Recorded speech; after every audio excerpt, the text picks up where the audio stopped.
Mi nombre es Karim Al-Hassan, y juro ante Dios y ante usted, que me escucha ahora, que cada palabra que estoy a punto de pronunciar es la verdad. Lo que vi aquella mañana en Riad, hace ya tantos años, no fue un sueño ni una alucinación colectiva, sino un evento que partió mi vida en dos. Servía yo como guardia en el Palacio Real, un puesto de honor y de silencio, donde uno aprende a ver sin ser visto y a escuchar sin opinar. Pero ese día, el sol no era el mismo. Tenía un peso distinto, un calor que no solo quemaba la piel, sino que parecía querer purificar el aire, un aire que se había vuelto denso, cargado de una expectativa terrible. Recuerdo el olor a polvo y a incienso quemado, una mezcla sagrada y profana que se adhería a la garganta, y en medio de todo, un silencio que no era paz, sino la calma que precede a la tormenta más violenta, un vacío que anunciaba que el mundo como lo conocíamos estaba a punto de quebrarse para siempre. Estábamos formados en la explanada principal del palacio, una extensión de mármol tan pulido que reflejaba el cielo azul con una crueldad hiriente. Éramos docenas de guardias, una muralla humana vestida con uniformes impecables, sosteniendo nuestras armas con una rigidez que traicionaba la tensión que nos recorría por dentro. No era una ceremonia, no había música ni celebración.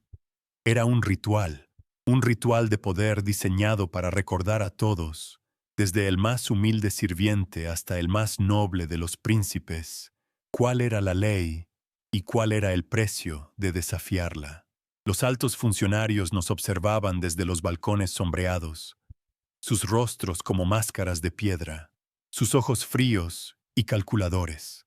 La atmósfera era tan opresiva que sentía el peso de sus miradas sobre mi nuca, una presión física que me obligaba a mantener la vista al frente, a no flaquear, a convertirme en una pieza más de aquel engranaje de obediencia y miedo. Entonces lo trajeron. Al joven príncipe Fahd bin Rashid.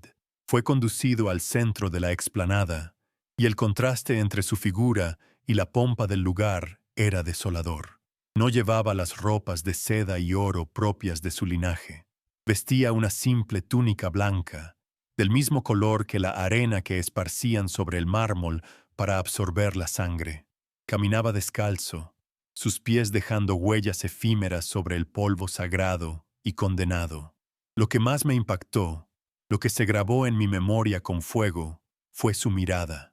En los rostros de otros condenados que había visto, siempre había algo, un destello de terror, de súplica, de rabia, pero en los ojos del príncipe Fahd no había nada de eso. Había una calma, una serenidad tan profunda y tan vasta como el desierto mismo.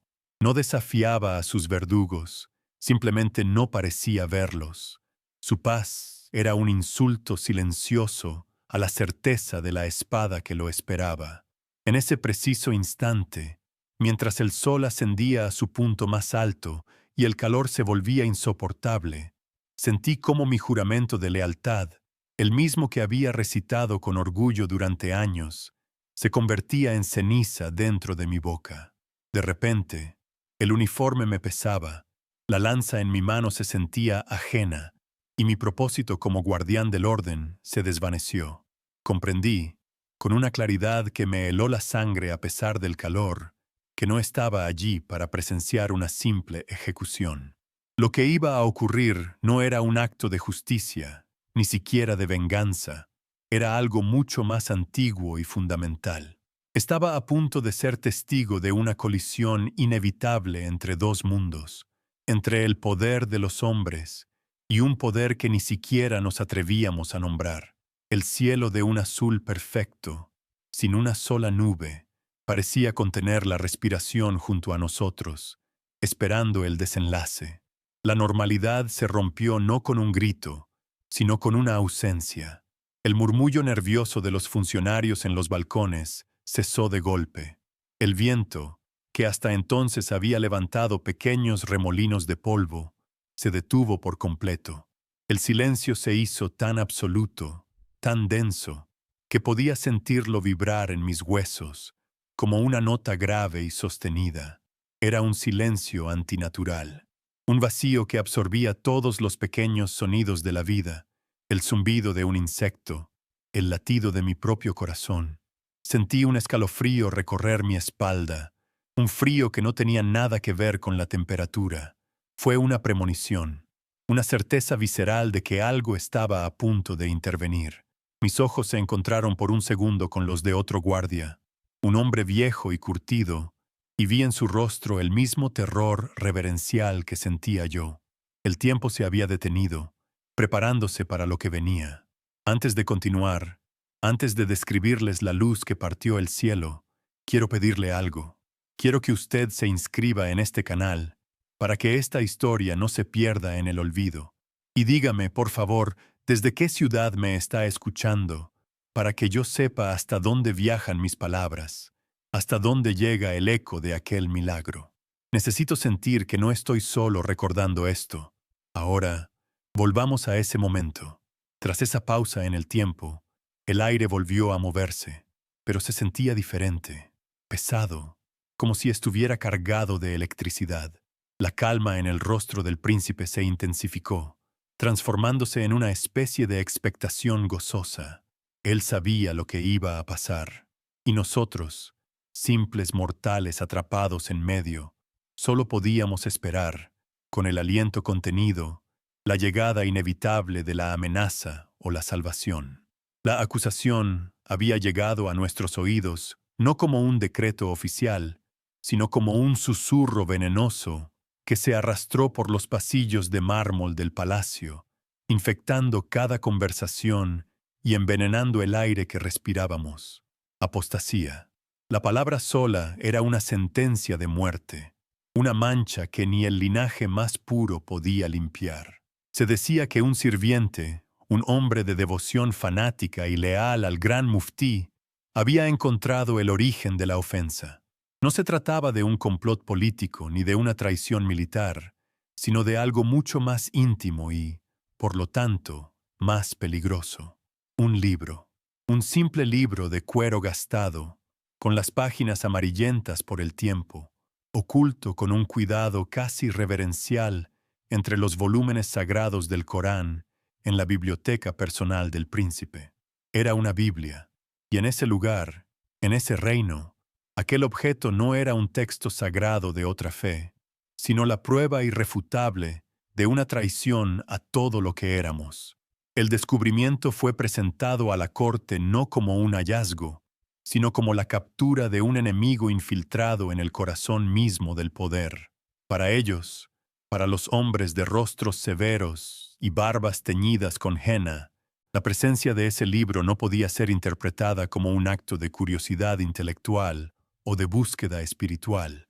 Era, en su visión del mundo, un acto de guerra silenciosa, una declaración de que la fe de sus ancestros, la ley que sostenía cada pilar del reino, ya no era suficiente para el joven heredero.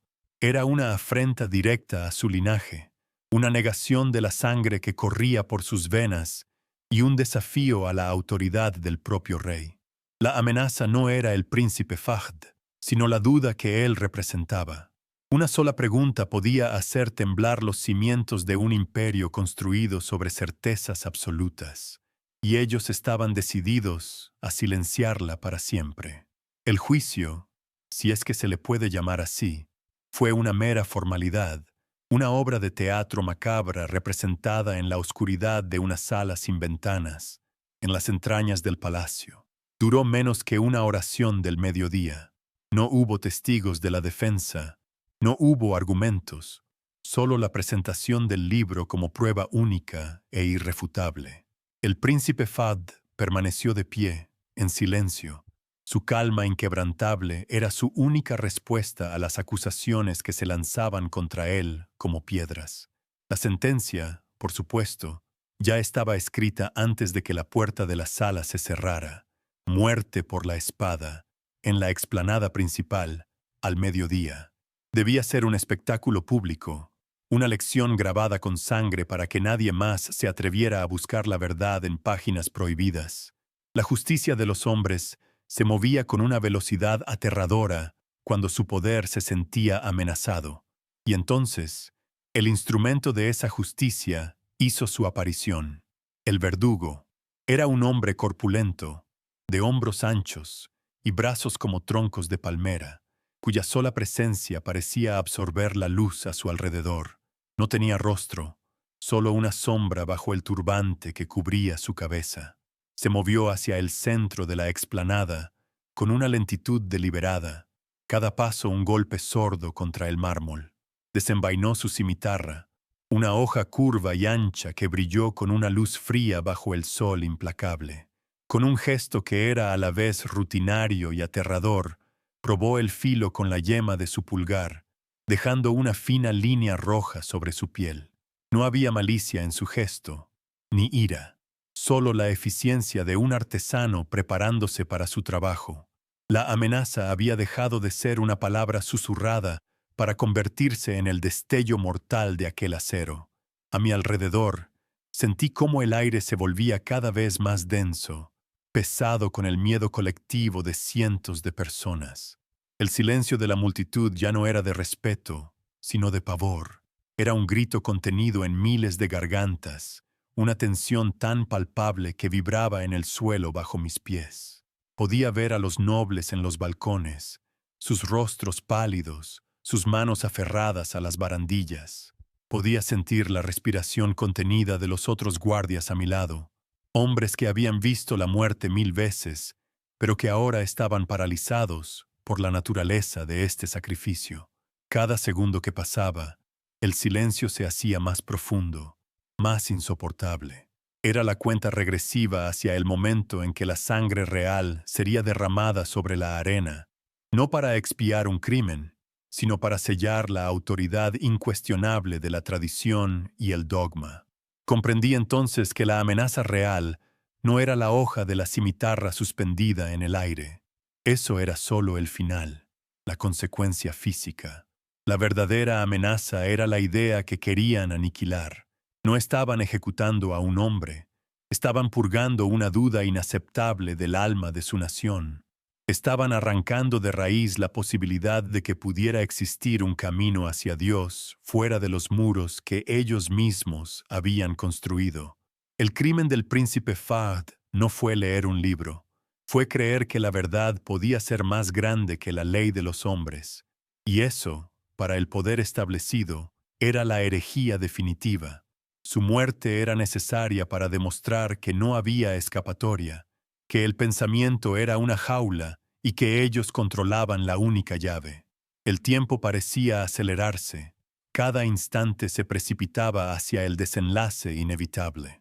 El sol, que había estado ascendiendo lentamente, ahora parecía caer en picada hacia su cenit, el punto exacto en el que la sombra del verdugo sería más corta y la luz más cruel.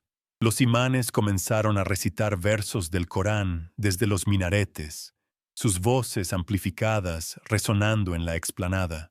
Pero no eran versos de consuelo o misericordia, eran pasajes de advertencia, de castigo divino para los que se desvían del camino recto. Sus palabras se convirtieron en el reloj que marcaba los últimos minutos de vida del príncipe, cada sílaba un martillazo clavando el ataúd de su destino. El mundo entero parecía haberse conjurado para asegurar que no hubiera interrupción, que el ritual de sangre se cumpliera sin demora. En medio de esta tormenta de miedo y certeza religiosa, el príncipe Fahd era un islote de paz. No luchaba, no gritaba, no suplicaba. Mientras era conducido hacia el bloque de ejecución, su mirada no se posaba en la multitud, ni en sus jueces, ni siquiera en el hombre que sostenía la espada que le quitaría la vida. Sus ojos estaban fijos en el horizonte, en el cielo azul y vacío, como si estuviera manteniendo una conversación silenciosa con alguien que solo él podía ver. Su serenidad era la contradicción más poderosa a todo lo que estaba sucediendo.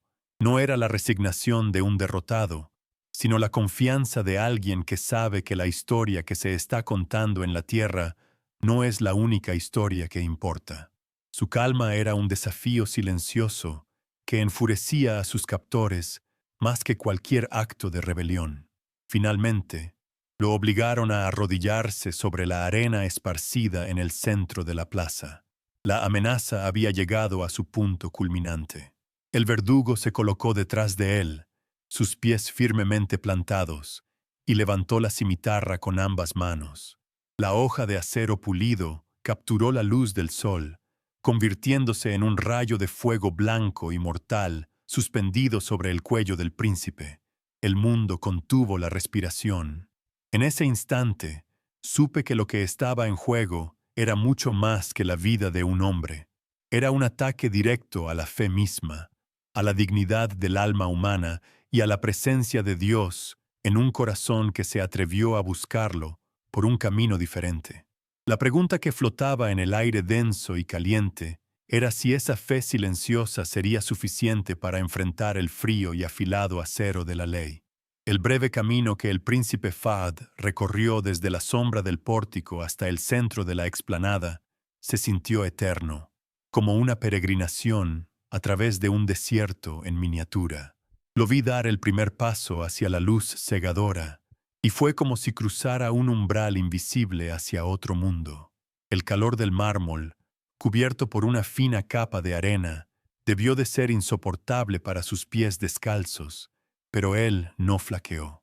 Caminaba con una lentitud deliberada, con una dignidad que no pertenecía a un condenado a muerte. Cada paso que daba parecía medir la distancia no hacia su final, sino hacia un destino que él había elegido. El sol, en su punto más alto, creaba un halo de luz tan intenso a su alrededor que costaba mantener la vista fija en su figura, como si la propia estrella del mediodía estuviera protegiéndolo de nuestras miradas profanas. A medida que avanzaba, el silencio de la plaza se hizo más profundo, más pesado.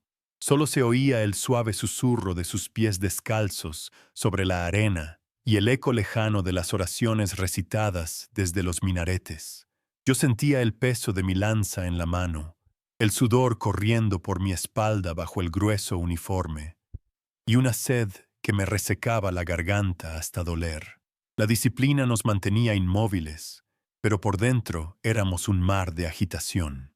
Veía a los otros guardias, sus nudillos blancos aferrando sus armas, sus miradas perdidas en el vacío.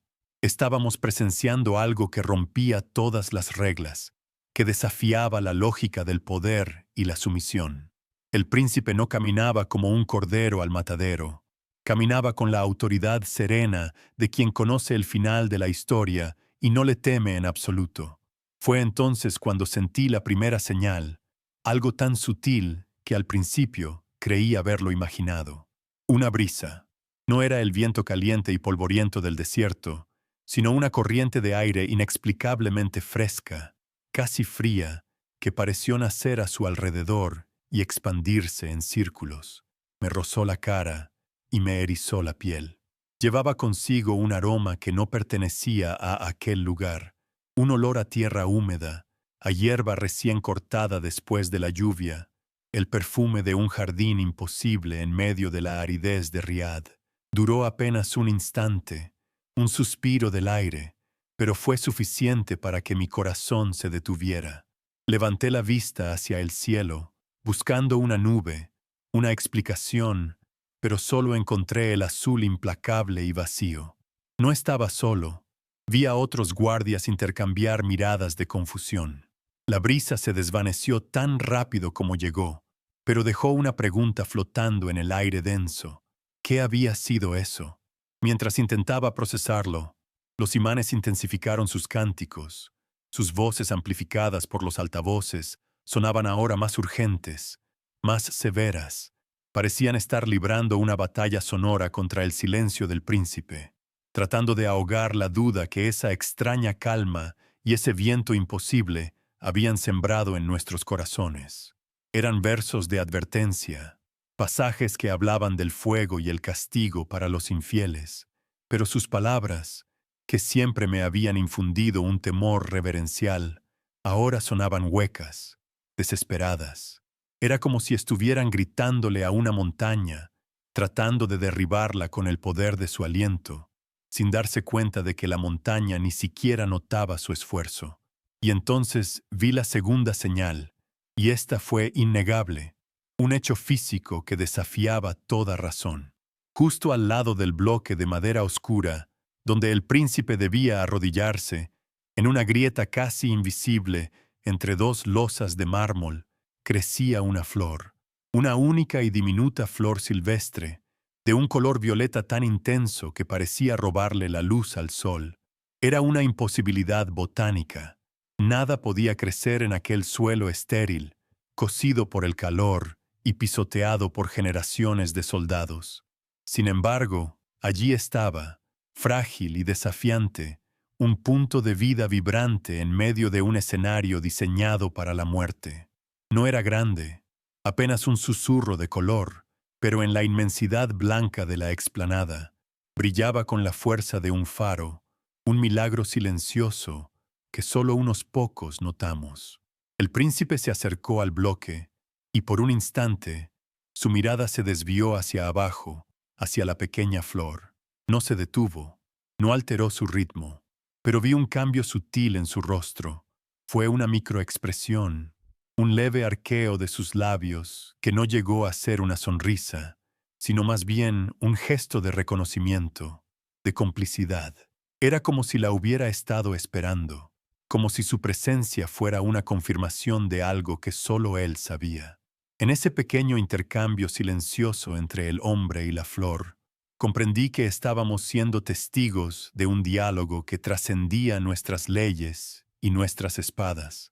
La misión del príncipe no era simplemente morir, sino caminar ese sendero sembrando señales que solo los corazones atentos podrían ver, preparando el terreno para lo que estaba por venir.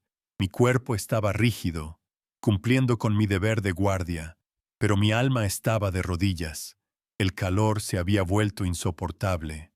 El sol me taladraba el cráneo y el peso del uniforme me aplastaba los hombros. La sed era una tortura. Cada trago de saliva era como tragar arena. La fatiga física era abrumadora, una debilidad que me recorría las piernas y me hacía desear que todo terminara de una vez. Pero esa agonía corporal era nada comparada con la tormenta que se desataba en mi interior. Cada certeza que había sostenido mi vida, mi lealtad al rey, mi fe en la ley, mi lugar en el mundo, se estaba desmoronando con cada paso que daba aquel joven. Sentía que el suelo bajo mis pies no era de mármol sólido, sino de arena movediza que amenazaba con tragarme.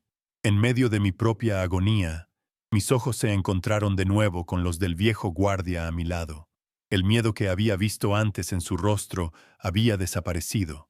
En su lugar, había una expresión de asombro, casi de reverencia. Me miró fijamente por un segundo, que pareció una eternidad, y en ese instante, sin necesidad de palabras, ocurrió algo. Vi en sus ojos el mismo conflicto, la misma pregunta, la misma esperanza aterradora que sentía yo. Él asintió levemente. Un gesto casi imperceptible, un movimiento de apenas 1 milímetro. No fue un saludo, fue un pacto. Fue el reconocimiento silencioso de que ambos estábamos viendo lo mismo, de que no estábamos locos. Ese pequeño gesto humano, esa conexión en medio del terror, fue como un ancla en la tormenta, un recordatorio de que no estaba solo en mi duda. El príncipe Fahd finalmente llegó a su destino. Se detuvo frente al bloque de ejecución, la arena caliente cubriendo sus pies. La distancia que había recorrido no era más que unos 100 metros, pero sentí que había cruzado un desierto entero, que había completado una jornada épica ante nuestros ojos. Ya no lo veía como un prisionero, ni como un apóstata. Lo veía como un mensajero, un peregrino que había llegado al final de su camino para entregar un mensaje que aún no podíamos descifrar. Su misión no era escapar de la muerte, sino transformarla. Estaba convirtiendo un acto de brutalidad y poder en un altar, un escenario de ejecución en un lugar sagrado. Y nosotros, sin saberlo, habíamos pasado de ser guardias de un rey a ser testigos de un sacrificio. El verdugo, que había permanecido inmóvil como una estatua de granito, se movió para colocarse detrás de él. El sonido de sus pesadas botas sobre el mármol rompió el hechizo momentáneamente, recordándonos la cruda realidad de lo que estaba a punto de suceder. Pero incluso la imponente figura del ejecutor parecía haber perdido parte de su poder. Su cimitarra, que antes me había parecido la encarnación de la muerte, ahora se veía como un simple trozo de metal, impotente ante la calma del hombre arrodillado.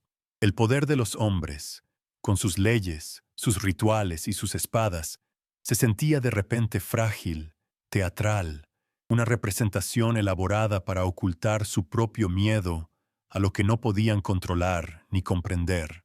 Empecé a entender que cada paso de esa caminata había sido una enseñanza. El calor representaba la prueba, la brisa era la promesa del consuelo, la flor era el símbolo de la vida que brota donde nadie la espera. El príncipe no estaba simplemente caminando hacia su muerte, nos estaba mostrando un camino. Estaba demostrando que la verdadera fe no se impone con edictos, ni se defiende con acero, sino que se vive en silencio, se demuestra con serenidad ante la aniquilación. Su cuerpo podía ser destruido, pero su espíritu estaba llevando a cabo una misión mucho más grande, una que apenas comenzábamos a vislumbrar. Estaba preparando el escenario para un milagro, no para salvar su propia vida, sino para despertar nuestras almas dormidas. La tensión en la plaza alcanzó un nuevo pico. Ya no era el miedo opresivo de antes, sino una expectación vibrante, casi eléctrica. El aire crepitaba con una energía desconocida. Todos, desde los nobles en los balcones hasta el último sirviente escondido en las sombras, sentían que el guión de aquel ritual se había roto. Nadie sabía qué esperar. El poder había perdido el control de la narrativa, y un vacío se había abierto, un espacio en el que cualquier cosa podía suceder. La misión del príncipe, su peregrinaje silencioso a través de la explanada, había logrado su primer objetivo, había quebrado la certeza de sus verdugos y había abierto una grieta en la muralla de nuestra obediencia. Los imanes callaron, sus voces, que habían llenado el aire durante todo el trayecto, se extinguieron de golpe, como si una mano invisible hubiera cortado el sonido. Un nuevo silencio cayó sobre nosotros, pero este era diferente al anterior. No era un silencio de miedo, sino de anticipación sagrada. Era el silencio que precede a una revelación, el momento de quietud absoluta antes de que el velo que separa los mundos se rasgue. El príncipe Fahd se arrodilló lentamente, con una gracia que convirtió el acto de sumisión en un acto de devoción. Colocó sus manos sobre sus rodillas y cerró los ojos, no como un hombre que se resigna, sino como alguien que se prepara para recibir una visita largamente esperada. En ese momento, con el sol quemando sobre nuestras cabezas y el mundo conteniendo la respiración, me di cuenta de la verdadera naturaleza de su misión. No se trataba solo de él, se trataba de nosotros. Cada paso, cada señal, cada segundo de su inquebrantable paz había sido para prepararnos. Nos había guiado, a mí y a todos los presentes, a través de nuestro propio desierto interior, obligándonos a confrontar la aridez de nuestra fe. Nos había llevado al límite de lo que creíamos posible, para que cuando lo imposible sucediera, nuestros corazones estuvieran listos para verlo. Su caminata no fue el preludio de una ejecución, fue el prólogo de un milagro. Y él, el condenado, era en realidad el maestro de ceremonias. 2 guardias, hombres sin rostro bajo sus tocados, tomaron al príncipe por los brazos y lo forzaron a arrodillarse. No hubo resistencia en él. Su cuerpo se plegó con una docilidad que era más poderosa que cualquier lucha. El sonido de sus rodillas hundiéndose en la arena fue seco, definitivo, como la última palada de tierra sobre una tumba. Inclinó la cabeza, exponiendo su cuello con una confianza que helaba la sangre. No era la sumisión de un vencido, sino la postura de un devoto ante un altar invisible. Su espalda, recta y firme, era un testimonio silencioso de una dignidad que el acero no podía tocar. En ese gesto, en esa entrega total, convirtió su bloque de ejecución en un reclinatorio, transformando un acto de brutalidad en un rito sagrado que ninguno de nosotros comprendía. El verdugo se posicionó detrás de él, sus pies separados para tener un apoyo firme, un artesano preparándose para el golpe maestro. Levantó la cimitarra por encima de su cabeza, sus músculos tensos bajo la tela oscura de su vestimenta. La hoja de acero pulido capturó la luz del sol del mediodía y por un instante dejó de ser metal. Se convirtió en un fragmento de luz pura, un relámpago congelado en el tiempo, un instrumento de juicio divino en manos de un simple mortal. El brillo era tan intenso que me obligó a entrecerrar los ojos, pero no podía apartar la mirada. Aquel destello contenía toda la certeza, toda la crueldad y todo el poder de la ley de los hombres, suspendido en el aire, a punto de descender y apagar la llama de una fe silenciosa. Y entonces, el tiempo se detuvo. No es una metáfora, es la única verdad que puedo ofrecer. El zumbido de los insectos se cayó, el murmullo nervioso de la corte cesó por completo, y hasta el latido de mi propio corazón pareció quedar en suspenso. El mundo se convirtió en una pintura inmóvil y silenciosa. Podía sentir el sudor resbalando por mi sien con una lentitud exasperante, cada gota un océano de tiempo. El silencio no era vacío, era una presión física, un peso que aplastaba mis pulmones y me impedía respirar. Todo a mi alrededor perdió su color, volviéndose un escenario de contrastes duros, el blanco del mármol, el negro de las sombras y el brillo mortal de la espada. Era el instante final, estirado hasta el infinito, una eternidad contenida en un solo segundo. Mi mirada se desvió hacia los otros guardias, hombres que conocía desde hacía años, compañeros de armas y de silencio. En sus rostros vi el reflejo de mi propia alma rota. La disciplina se había desvanecido, reemplazada por una máscara de horror paralizado. Sus ojos, normalmente alertas y severos, estaban vacíos, vidriosos, fijos en la escena sin verla realmente.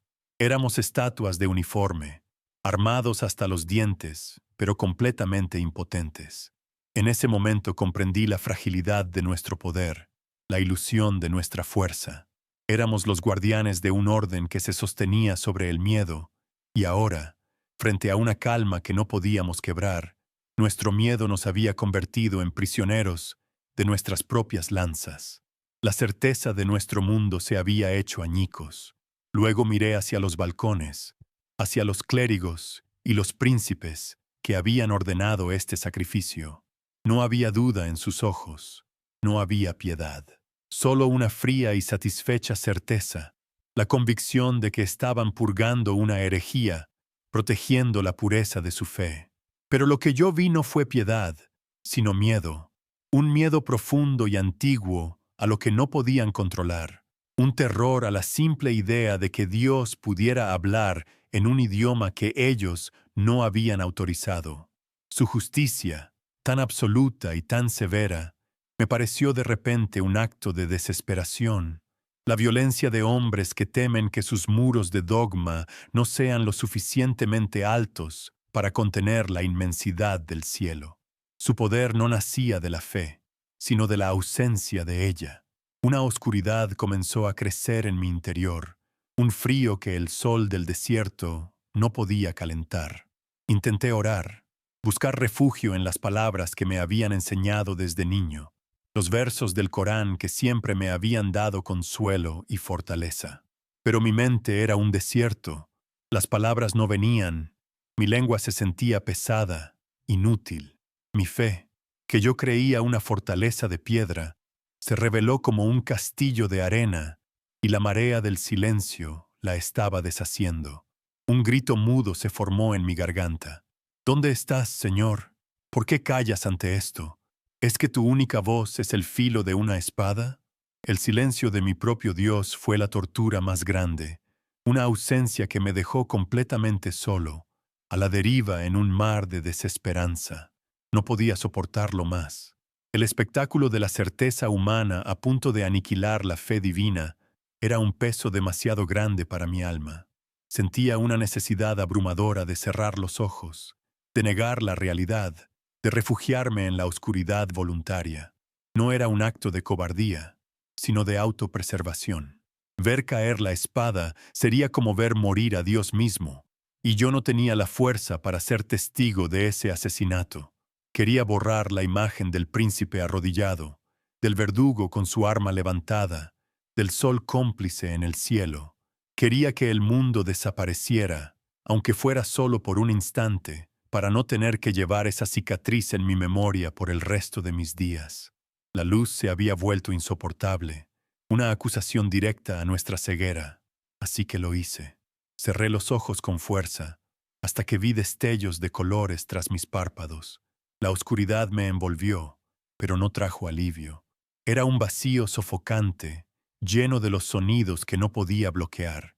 El leve crujido de la ropa del verdugo al ajustar su postura, el sonido casi imperceptible de su respiración contenida, el silencio atronador de la multitud. Estaba atrapado en una prisión de mi propia creación, solo con mi miedo y mi fe rota.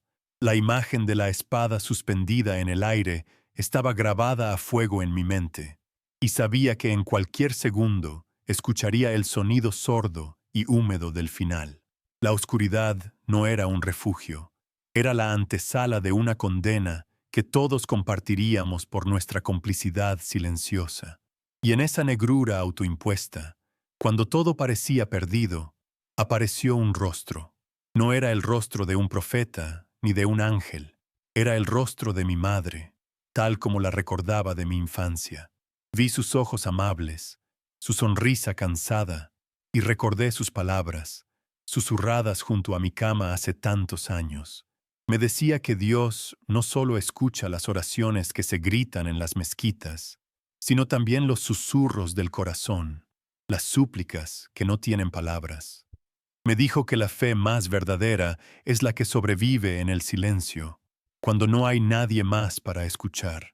Esa simple memoria, ese recuerdo de un amor puro y sencillo, fue un hilo de luz en la oscuridad absoluta, un ancla que impidió que mi alma se hundiera por completo.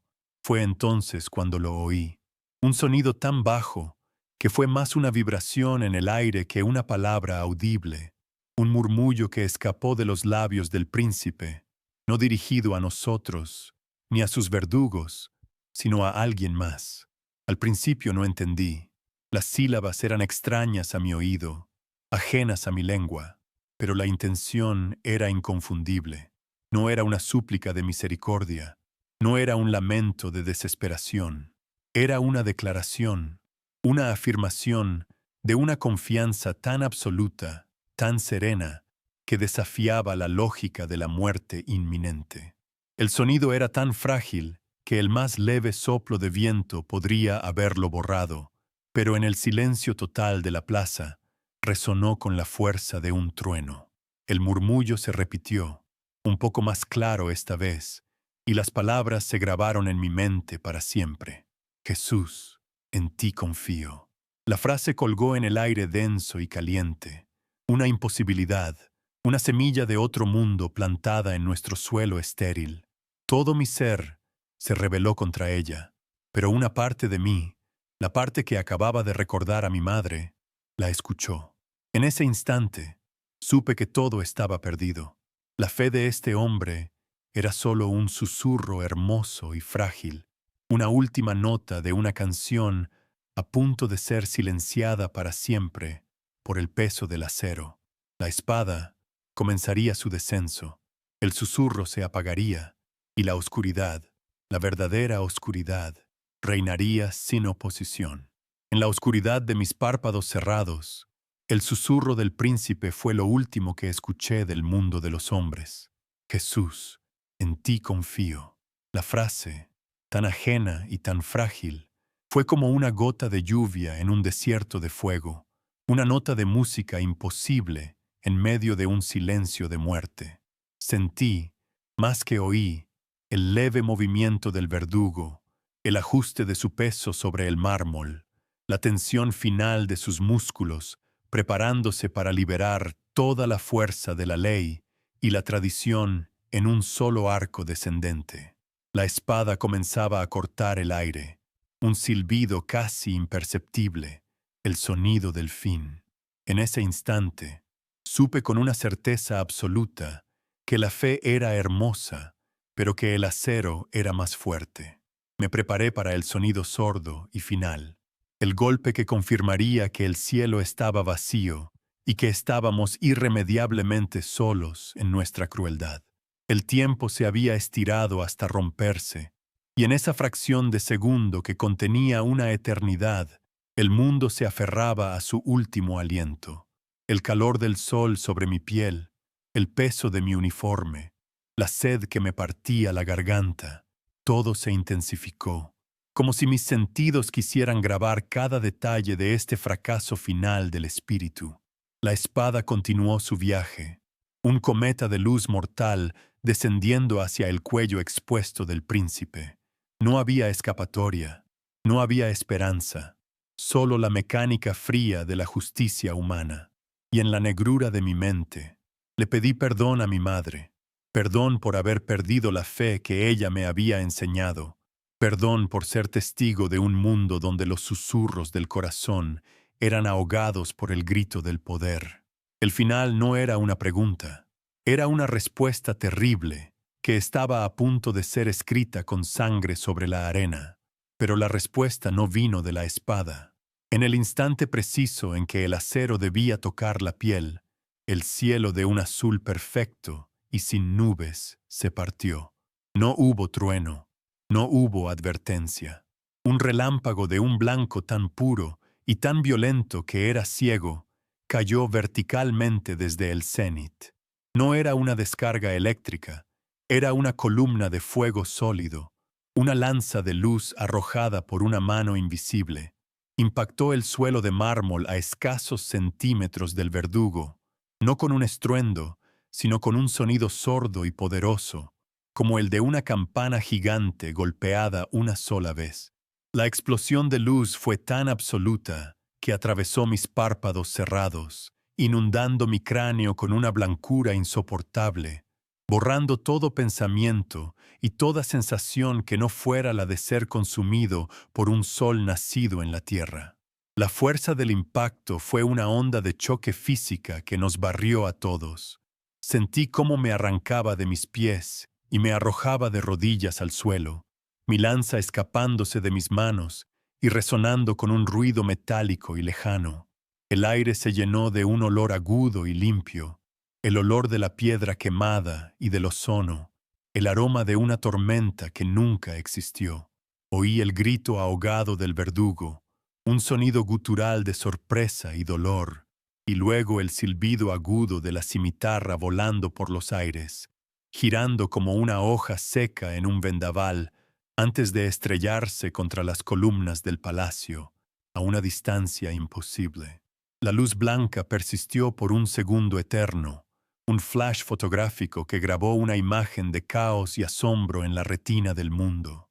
Cuando la luz cegadora se retiró, me atreví a abrir los ojos. El mundo era una pintura borrosa, manchada de puntos negros que danzaban en mi visión. Parpadeé varias veces, tratando de enfocar, de entender lo que había sucedido. La explanada, antes un modelo de orden y disciplina, era un caos.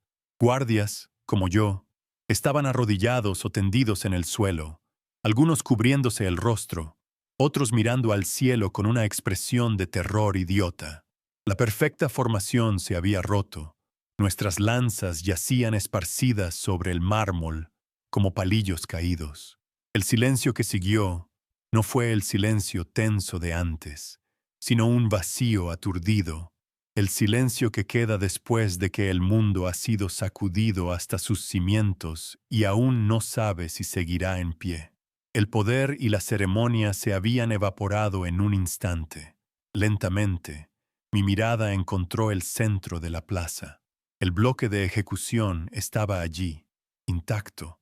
La arena a su alrededor estaba revuelta, y en el lugar donde había impactado el rayo, el mármol estaba ennegrecido y agrietado, como si una raíz de carbón hubiera brotado de las profundidades de la tierra. El verdugo yacía a varios metros de distancia, acurrucado en posición fetal, temblando de forma incontrolable como un niño con fiebre. Pero mi atención no estaba en él, ni en el desorden. Estaba fija en la figura del príncipe Fahd. Seguía arrodillado exactamente en el mismo lugar, en la misma postura de entrega. Pero ya no estaba solo. Algo había cambiado de una manera tan fundamental que mi mente se negaba a procesarlo. Una columna de luz dorada descendía directamente desde el cielo abierto y lo envolvía por completo. No era la luz violenta y blanca del relámpago, sino una luz suave, cálida, que parecía tener sustancia, como si fuera miel líquida cayendo en cámara lenta. No quemaba el suelo ni la túnica del príncipe. Al contrario, parecía nutrirlo, protegerlo. Dentro de ese cilindro de luz serena, pequeñas partículas doradas flotaban y danzaban lentamente, como polvo iluminado por el sol en una habitación silenciosa. Era una presencia física, una manifestación tangible de algo que no pertenecía a nuestro mundo. La luz no emitía calor, pero yo podía sentir su calidez en mi rostro, una caricia suave que calmaba el pánico y lo reemplazaba con un asombro reverencial. El príncipe Fahd permanecía inmóvil dentro de la luz, con la cabeza todavía inclinada. No parecía asustado ni sorprendido. Parecía estar en casa. La luz dorada se adhería a él, delineando su figura con un resplandor que no era de este mundo. Era como ver a un hombre sumergido en las profundidades de un océano de sol, respirando una atmósfera diferente, existiendo en un plano que estaba superpuesto al nuestro, pero infinitamente distante. El contraste entre su calma luminosa y el terror abyecto de los hombres poderosos que se arrastraban por el suelo era la imagen más elocuente que jamás había visto. La autoridad, la ley, la tradición, todo se había reducido a escombros temblorosos ante la majestad silenciosa de aquella presencia dorada. El mundo de los hombres había sido juzgado y se había encontrado ridículamente pequeño. Y entonces, la voz no vino de los altavoces de los minaretes, ni de un punto en el cielo. Vino de todas partes y de ninguna a la vez. No la oí con mis oídos, la sentí en mi pecho, en el tuétano de mis huesos, una vibración profunda y resonante que hizo que cada átomo de mi ser se estremeciera. No era una voz masculina ni femenina, no hablaba en árabe ni en ninguna otra lengua que yo conociera, y sin embargo, la entendí con una claridad más perfecta que cualquier palabra jamás pronunciada. Era el sonido del universo hablando consigo mismo, y por un instante fuimos invitados a escuchar. El poder de esa voz era tan absoluto que no dejaba lugar a la duda, tan amoroso que no dejaba lugar al miedo, solo a una rendición total. Las palabras que resonaron dentro de mí fueron pocas, pero contenían la suma de toda la verdad. El que busca la verdad vive en ella. No era una promesa, no era una amenaza, era una simple declaración de cómo funciona la realidad. Era la confirmación de que la fe del príncipe no era una idea abstracta, sino un lugar, una dimensión en la que él ya habitaba, un refugio que ni el acero ni el fuego podían penetrar. La voz no se dirigía a los jueces ni a los verdugos. Se dirigía al anhelo silencioso en el corazón de cada uno de nosotros, al buscador que se esconde bajo el uniforme del soldado, bajo la túnica del clérigo, bajo la corona del rey. Y en su resonancia, sentí cómo se rompían las cadenas invisibles que me habían atado toda la vida. Miré hacia los balcones, los príncipes, los muftíes, los consejeros del rey, los hombres cuyos susurros podían decidir la vida y la muerte de miles, ya no estaban de pie. Algunos se habían desmayado, otros se arrastraban hacia atrás, lejos de la barandilla, con los ojos desorbitados por un terror primordial, como si hubieran visto el rostro de Dios y supieran que no eran dignos ni de mirar su sombra. Sus rostros, normalmente máscaras de arrogancia y control, estaban desfigurados por el pánico más puro. Toda su pompa, toda su autoridad, toda su certeza teológica se había desintegrado al contacto con lo real. Eran niños asustados en la oscuridad, huyendo de una luz que no podían comprender y que exponía la fragilidad de sus tronos. El verdugo seguía en el suelo, sollozando. No eran los sollozos de un hombre herido, sino los de un hombre cuyo universo se había hecho añicos. El instrumento de la justicia del reino, el brazo del poder absoluto, había sido desarmado y humillado no por una fuerza superior, sino por una presencia que ni siquiera lo consideró una amenaza. Su cimitarra, símbolo de su identidad y su propósito, yacía lejos, inútil, un simple trozo de metal, enfriándose a la sombra de una columna. En su figura temblorosa vi el colapso de todo un sistema, la demostración de que el poder que se basa en la capacidad de destruir la vida es impotente ante la fuente de la vida misma. El miedo era su única herramienta, y ahora él era el que más miedo tenía. En ese momento de claridad sobrenatural, lo comprendí todo. Comprendí el significado de la misión del príncipe. Comprendí el propósito de su serenidad. La intervención divina no había ocurrido para evitar la espada, para salvar a un hombre del sufrimiento.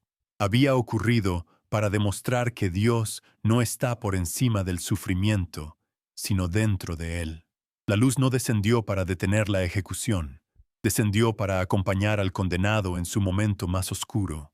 Era una declaración de que la verdadera fe no es un escudo que nos protege del dolor, sino una presencia que camina con nosotros a través del fuego, dándole un significado que la muerte no puede borrar. El milagro no fue la salvación, fue la compañía. La columna de luz dorada comenzó a desvanecerse. No se apagó de golpe, sino que se retiró lentamente, con la misma gracia con la que había llegado. Parecía ser reabsorbida hacia el cielo, o quizás hacia el interior del propio príncipe, dejando tras de sí un aire que vibraba con una paz palpable. La calidez persistió unos segundos más, como el recuerdo de un abrazo, y el olor a ozono fue reemplazado por el mismo aroma a tierra húmeda y a jardín que había sentido antes. Pero esta vez era intenso, innegable, llenando toda la explanada. La pequeña flor violeta junto al bloque de ejecución parecía brillar con una luz propia, sus pétalos abiertos de par en par, bebiendo de una fuente invisible. El mundo estaba regresando a la normalidad, pero era una normalidad irrevocablemente transformada. Un nuevo silencio cayó sobre nosotros, pero este no era el silencio del miedo ni del asombro aturdido.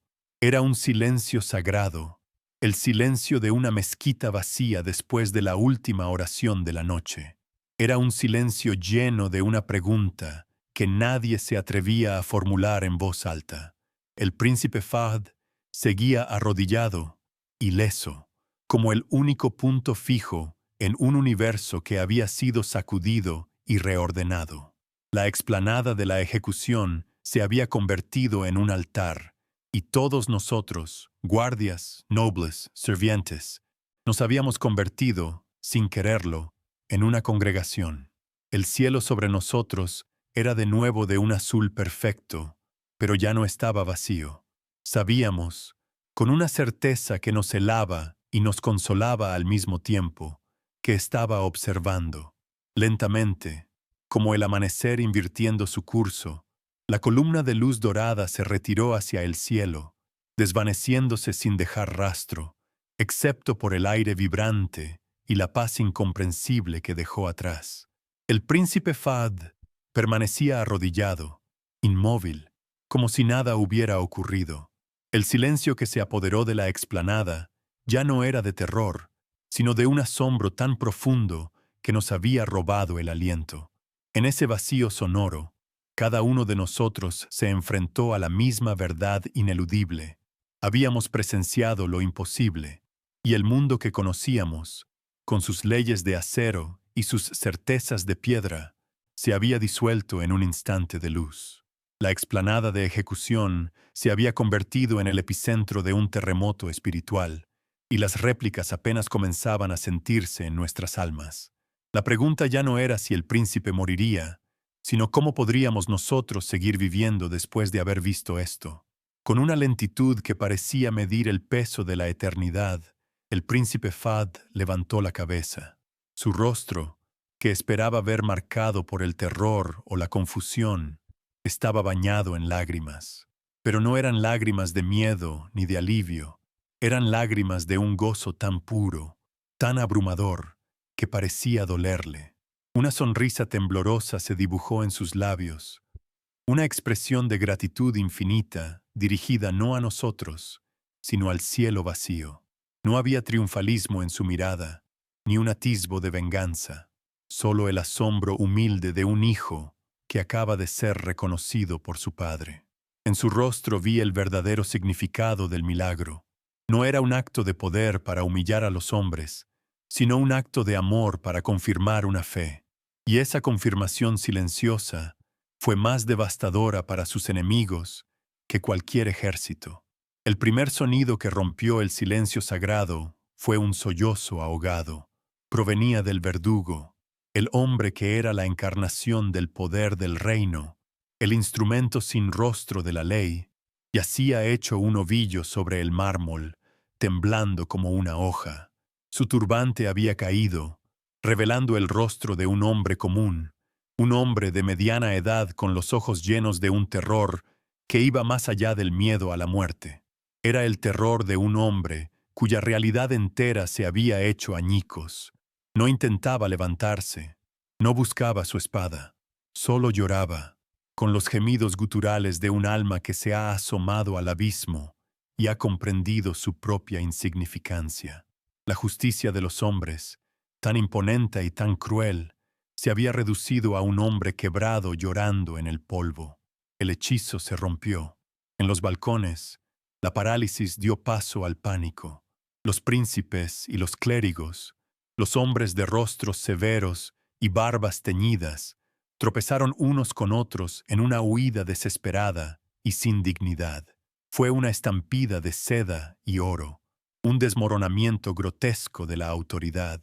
No miraban atrás, no daban órdenes, solo corrían, con los ojos desorbitados, como si el mismo ángel de la muerte los persiguiera. Su poder, construido sobre la obediencia y el miedo, se reveló como un castillo de naipes en un vendaval. En un solo instante, habían pasado de ser jueces a ser fugitivos, huyendo no de un enemigo visible, sino de la luz que había expuesto la oscuridad de sus corazones. Su certeza se había convertido en su condena. A mi alrededor, la rígida formación de la Guardia Real se desintegró. Los hombres, mis hermanos de armas, dejaron caer sus lanzas al suelo con un estruendo metálico que resonó como campanas fúnebres por un orden que acababa de morir. Algunos cayeron de rodillas, con las manos cubriendo sus rostros, sus cuerpos sacudidos por sollozos incontrolables. Otros simplemente se quedaron de pie, inmóviles, mirando el lugar donde había estado la luz, con una expresión de asombro catatónico. Vi en sus ojos el reflejo de mi propia alma, la confusión, el miedo, pero también, y por primera vez, una semilla de esperanza. Las cadenas de nuestro juramento se habían roto, no por un acto de traición, sino por una lealtad superior que acabábamos de descubrir. Mi propia lanza se sentía de repente como un peso muerto en mi mano, un objeto ajeno y profano. La solté. Cayó al suelo con un ruido sordo que fue, para mí, el sonido de mi liberación. El uniforme, que siempre había llevado con orgullo, ahora me oprimía, me asfixiaba, recordándome mi complicidad en la crueldad. Me arranqué el tocado de la cabeza y lo dejé caer junto a la lanza, sintiendo el aire fresco en mi cabello por primera vez en años. No era un acto de rebelión contra el rey, sino una rendición ante un poder infinitamente mayor. Ya no era Karim al-Hassan, el guardia. Era solo un hombre, un testigo, un pecador arrodillado ante la abrumadora evidencia de la misericordia.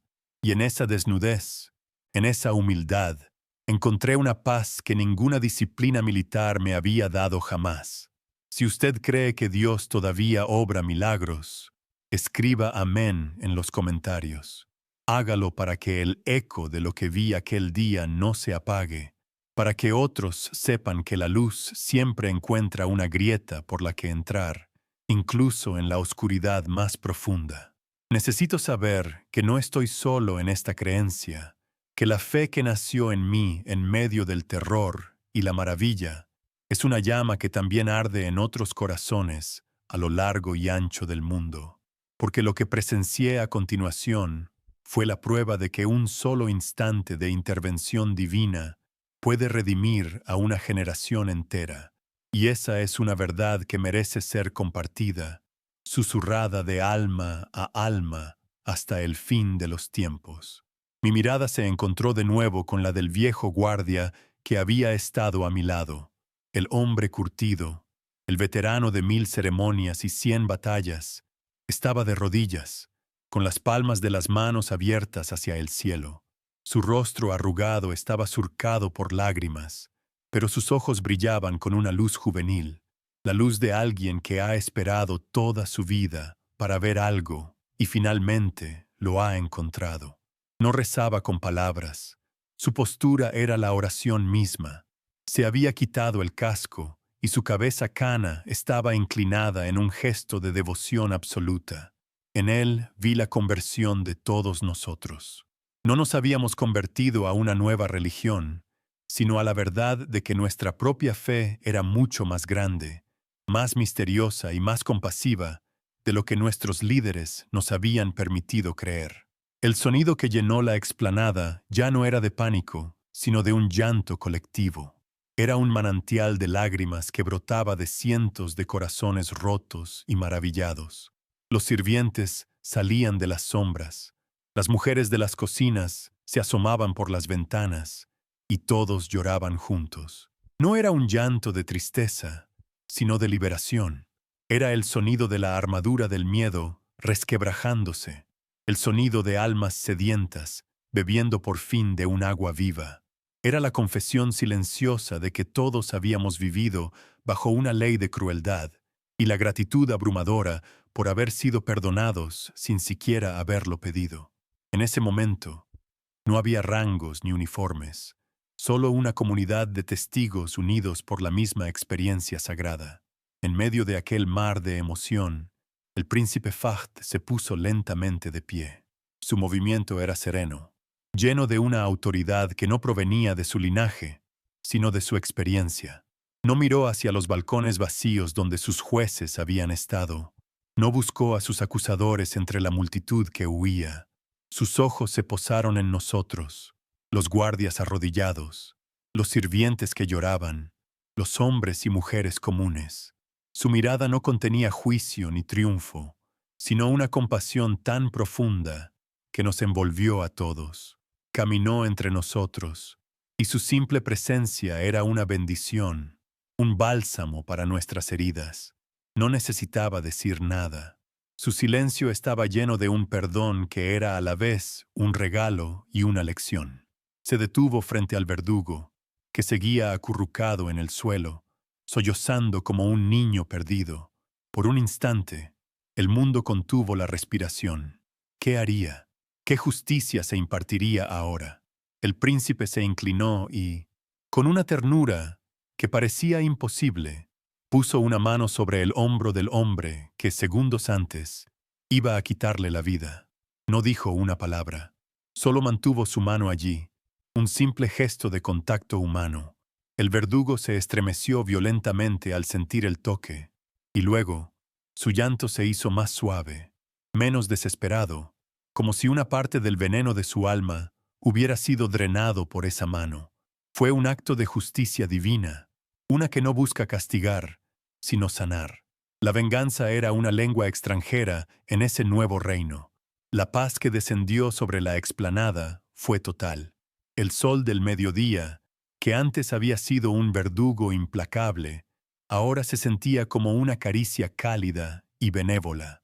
Una brisa suave volvió a soplar, llevando consigo el aroma a tierra húmeda y a la pequeña flor violeta que seguía allí, intacta, un testigo silencioso y vibrante de todo lo ocurrido. La tensión se disipó del aire, reemplazada por una sensación de ligereza, como si una carga invisible hubiera sido levantada de nuestros hombros colectivos. La explanada de la muerte se había transformado en un jardín de renacimiento, y el suelo de mármol, antes manchado por la anticipación de la sangre, ahora se sentía sagrado bajo nuestras rodillas. El mundo había sido lavado y había vuelto a nacer. Nos quedamos allí arrodillados durante mucho tiempo, sin querer movernos, sin querer romper el hechizo de aquella paz. El orden del reino se había derrumbado, la autoridad se había evaporado, y en su lugar había quedado un vacío lleno de posibilidades. La ejecución había fracasado, pero en su fracaso se había cumplido una misión mucho más grande. La semilla de la duda, la semilla de la verdad, había sido plantada no solo en la mente, sino en el corazón de cada persona presente. Ya no éramos los mismos. El reino ya no era el mismo. La justicia de los hombres había sido juzgada y encontrada deficiente, y en el silencio que siguió al milagro, una nueva pregunta comenzó a formarse en nuestras mentes. ¿Qué clase de reino se construye sobre los cimientos del perdón? En la confusión que siguió, mientras el poder se desmoronaba como un ídolo de arcilla, el príncipe Fahd desapareció. No hubo una huida dramática ni una confrontación. Simplemente, en el caos de hombres que corrían y almas que despertaban, él se desvaneció, absorbido por la misma luz que lo había protegido. En los días siguientes, el palacio intentó remendar la realidad. Se emitió un decreto oficial que hablaba de una extraña tormenta de arena, de un fenómeno solar que causó una alucinación colectiva. Se nos ordenó olvidar, bajo amenaza de muerte, lo que nuestros ojos habían visto y nuestros corazones habían sentido. Pero el silencio impuesto por los hombres es impotente contra el eco de la voz de Dios. Intentaron borrar la historia de los registros, sin entender que ya no estaba escrita en pergaminos, sino grabada a fuego en el alma de cada testigo que había estado presente en aquella explanada. La verdad, sin embargo, encontró su propio camino, no en los salones del poder, sino en los susurros de los pasillos de servicio, en las cocinas, en los cuarteles. Se convirtió en una leyenda contada en voz baja, la historia del príncipe que caminó a través del fuego y fue abrazado por la luz. Los niños escuchaban el cuento antes de dormir, no como una fábula, sino como la promesa de que la fe es un escudo más fuerte que el acero. La pequeña flor violeta que creció en el mármol se marchitó al día siguiente, pero cada sirviente tomó una de sus semillas secas, guardándola como una reliquia sagrada. La historia se transmitió de corazón a corazón, una corriente subterránea de esperanza que fluía por debajo de la superficie árida del reino, un recordatorio de que el verdadero poder no reside en los tronos, sino en la capacidad de arrodillarse ante algo más grande que uno mismo. Nuestras vidas, las de los guardias que presenciamos el milagro, nunca volvieron a ser las mismas. Seguimos vistiendo el uniforme, sosteniendo las lanzas, pero ya no éramos los mismos hombres. Un juramento más profundo nos unía, un pacto silencioso forjado en el asombro. Ya no temíamos la ira de los príncipes, porque habíamos visto la calma de un poder infinitamente superior. La fe que nació en nosotros aquel día no eliminó el miedo de nuestros corazones, lo transformó. El miedo a la muerte se convirtió en reverencia por la vida. El miedo al castigo se convirtió en un anhelo de justicia verdadera. Aprendimos que la fe no es la ausencia de oscuridad, sino la confianza de que la luz existe, incluso cuando no podemos verla, una luz que nos guía desde adentro y nos da la fuerza para permanecer de pie en un mundo de rodillas. Años más tarde, cuando las cicatrices del recuerdo se habían suavizado, Comenzaron a llegar rumores desde las rutas de peregrinación. Hablaban de un hombre de porte noble y mirada serena que caminaba entre los más pobres, los olvidados, en las afueras de las ciudades santas. No llevaba oro ni sedas, solo una túnica sencilla, gastada por el camino. No ofrecía discursos ni buscaba seguidores. Simplemente se sentaba con ellos, compartía su pan, escuchaba sus historias y a veces les entregaba un pequeño libro encuadernado en cuero gastado. Les hablaba en susurros de un reino que no se construye con piedras, sino con perdón, y de un rey cuyo único trono es el corazón humano. Nadie sabía su nombre, pero en sus ojos, decían los rumores, se podía ver el reflejo de una luz dorada. Comprendimos entonces el verdadero legado del príncipe. Su misión nunca fue reclamar un trono terrenal, sino renunciar a él para mostrar el camino hacia uno celestial. El milagro en la explanada no fue para salvar su vida, sino para darnos a todos una nueva. Nos enseñó que la verdadera realeza no se hereda por la sangre, sino que se gana a través del servicio y el sacrificio. Su desaparición no fue una pérdida, sino el acto final de su enseñanza. El mensajero debe desvanecerse para que el mensaje pueda vivir. La semilla que plantó aquel día no era de rebelión, sino de revelación, una que sigue creciendo en el jardín secreto de las almas, que se atreven a creer que el amor es la única ley que el cielo se molesta en hacer cumplir. Su paradero sigue siendo un misterio, un susurro en el viento del desierto. Pero para nosotros, los que estuvimos allí, la pregunta ya no es dónde encontrarlo. La verdadera pregunta, la que nos hacemos cada amanecer, es cómo vivir a la altura de lo que vimos, cómo llevar una vida que sea digna del milagro que nos fue concedido. Aprendimos a vivir con esa pregunta, creyendo que la historia había terminado allí, en esa paz silenciosa. Pero 3 días después, una nueva luz, aún más íntima y silenciosa, nos demostró que aquel milagro en la plaza era solo el comienzo, el prólogo de una historia mucho más grande, una que cambiaría no solo un reino, sino el mundo entero. El cielo no siempre grita con relámpagos, a veces simplemente respira, y ese aliento es suficiente para volver a empezar.